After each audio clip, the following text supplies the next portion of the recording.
everybody, it's Chrissy here from Crickets Chirps Farm, and I'm out here outside on my front lawn on this lovely day out with the quail. They're enjoying the sunshine too. My quail that I have out here separated by colors out here in the cages. I don't keep the majority of my quail in cages. They're in pens out with the goats, but these are my quail that I'm breeding specifically for specialty colors.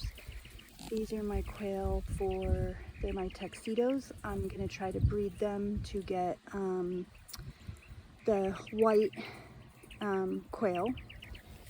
And over here I have the rare Graufi and Falby quail are in this cage.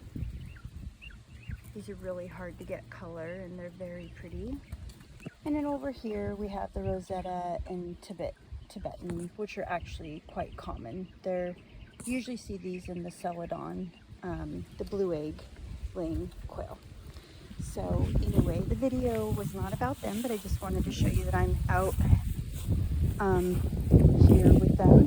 What the video is about is I get a lot of people asking me when I hatch my baby quail out of the incubator, the next step is a brooder, and people have seen the baby quail in the brooders and they would like to know what I make my brooders out when I have a large quantity of baby quail.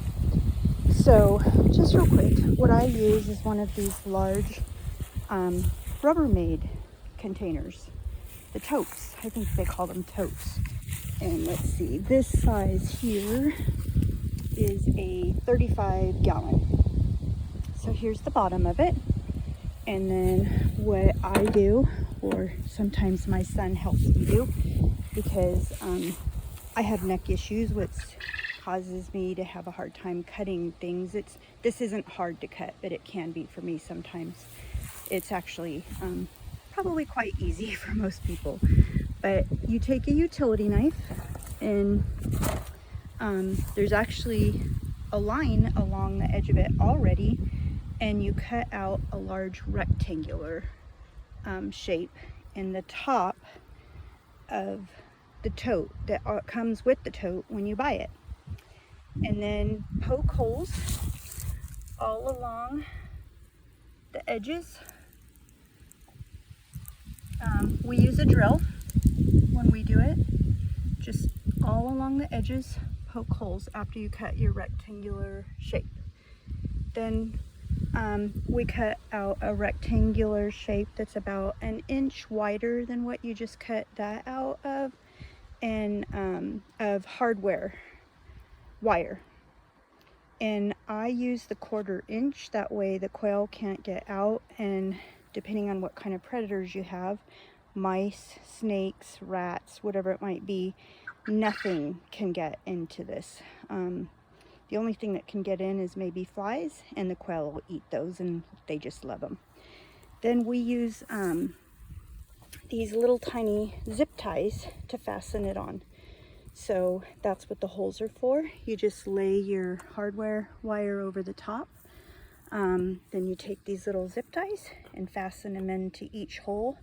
We have 1, 2, 3, 4 down the sides. Ends up being 3 across the ends. And you could do more if you wanted, but this worked out really well for us. So then that goes over the top. I buy the kind that has these types of ends. I recommend it. I have cats. And again, that way nothing can get inside of it. If you're using a heat lamp, I myself am going to start getting away from a heat lamp and using heat plates because I'm terrified of fire, but many use the heat lamps, and I have for 3 years now. The heat lamp can actually fasten onto the side of this, and then because this is plastic, you don't want the heat lamp touching the plastic. The heat lamp can go face down right on top of this hardwire, and I so far have never ever had an issue with it melting it this way. As you can see, this one's been used several times. There's not one melt mark on it. and throw a thermometer in there, and it has kept it at the 100 degrees that your chicks are supposed to be at. I haven't lost any chicks doing this.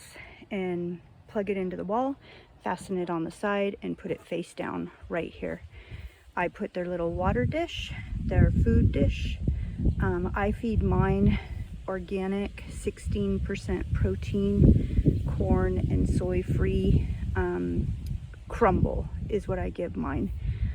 I know a lot of people feed higher protein, but that's what I've had success with. I put marbles in the water dish so my little chickies don't drown, and I use wood shavings for bedding.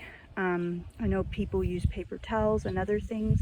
I do not recommend that because they get the food stuck to their feet and it dries hard, and trust me, you don't want to do that.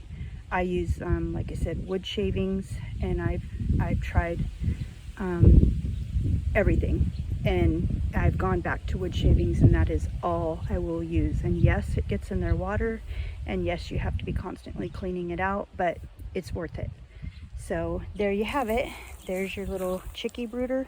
Super easy to make, and great place to keep them safe. So talk to y'all later. Bye.